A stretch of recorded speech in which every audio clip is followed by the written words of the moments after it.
All right, let's dive right into this explainer and tackle something we literally all hate: office politics.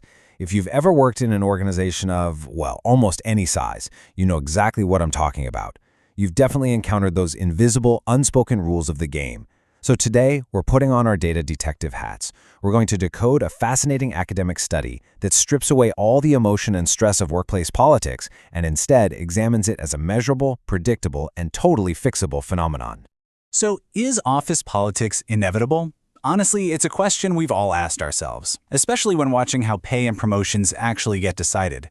Is it just human nature to form factions and play favorites? Or is there a structural reason why certain workplaces feel like a total political battlefield, while others just run on pure merit?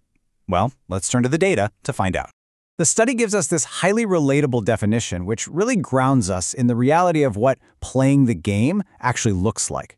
You know, it's not always about aggressive backstabbing or ruthless power grabs. Actually, as researchers Kosmar and Carlson observed, a lot of the time it's literally just keeping your mouth shut. It's the strategic lack of action. Keeping your head down, going along with the crowd just to protect your own interests or avoid rocking the boat. I mean, we've all been in that meeting where a terrible idea is pitched, but nobody says a word because it's the boss's pet project, right? That conscious silence, that is exactly what it means to go along to get ahead. Okay, here's our quick roadmap for today. 1. The reality of office politics. 2. Decoding organizational politics. 3. Inside the Thai workplace. 4. 3 predictors of politicking. And 5. How to reduce office politics. Let's get into it. Section 1. The reality of office politics. The universal workplace pain point. It's so easy to just blame individual bad actors for being overly political, but the research actually points us in a completely different structural direction. The real kicker here is that organizations might actually be perpetuating political behavior through their very own performance evaluation systems.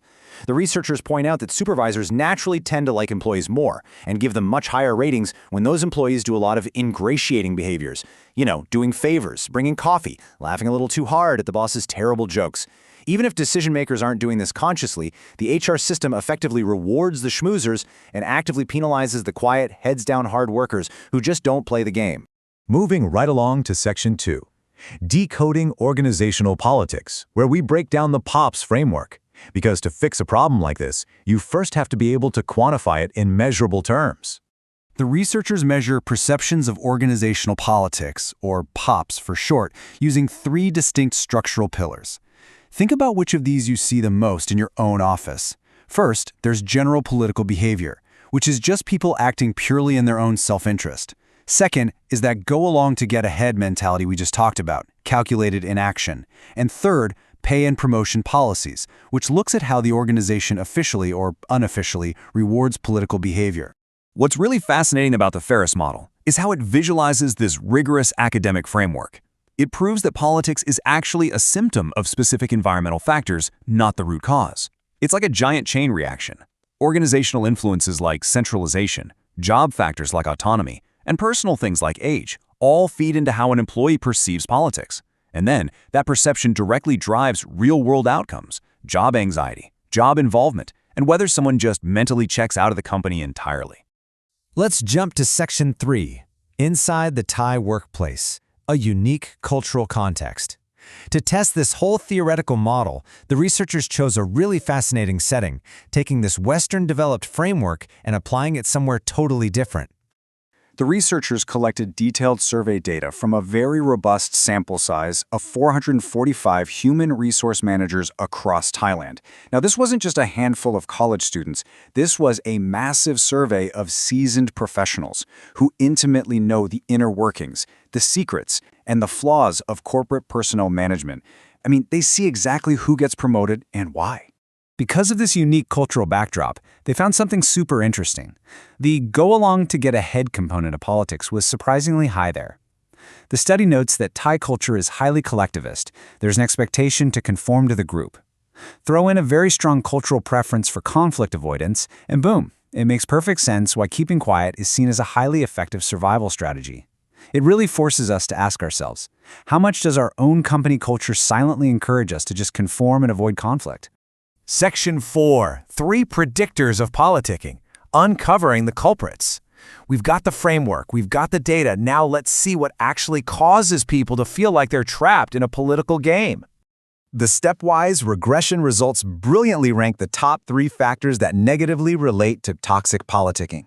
Put simply, these are the 3 things that actively reduce office politics. Let's break each one of these powerful predictors down. Number 1, a lack of development opportunities is the absolute strongest predictor of a highly political workplace.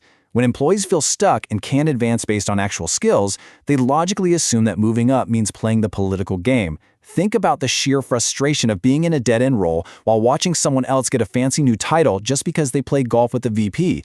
If you aren't providing clear, objective paths for growth, your team is going to assume the only way up is by schmoozing.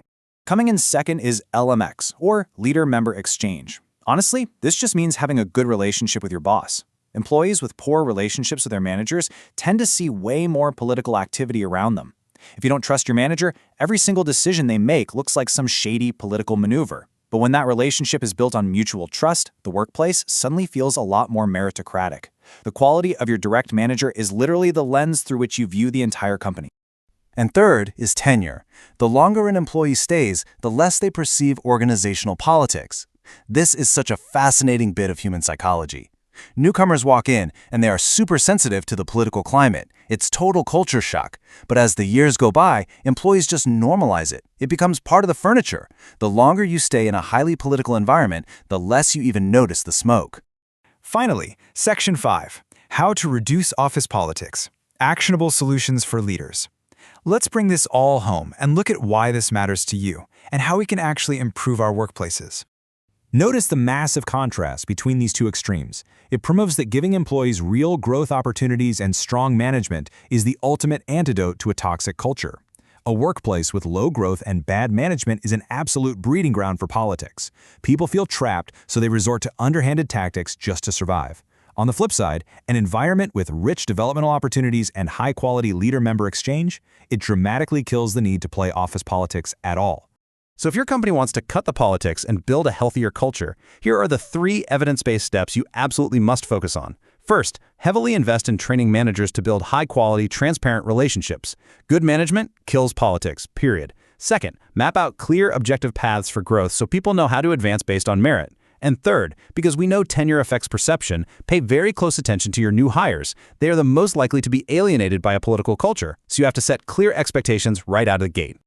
I want to leave you with this final provocative thought. Take a really hard look at your HR policies, your performance reviews, and who actually gets promoted. Are you truly elevating the people who do the absolute best work? Or are you unconsciously designing a system that just rewards the people who are best at playing the game? The data shows that the power is entirely in your hands. To change the environment, keep learning, keep asking the hard questions, and use this data to build a significantly better workplace.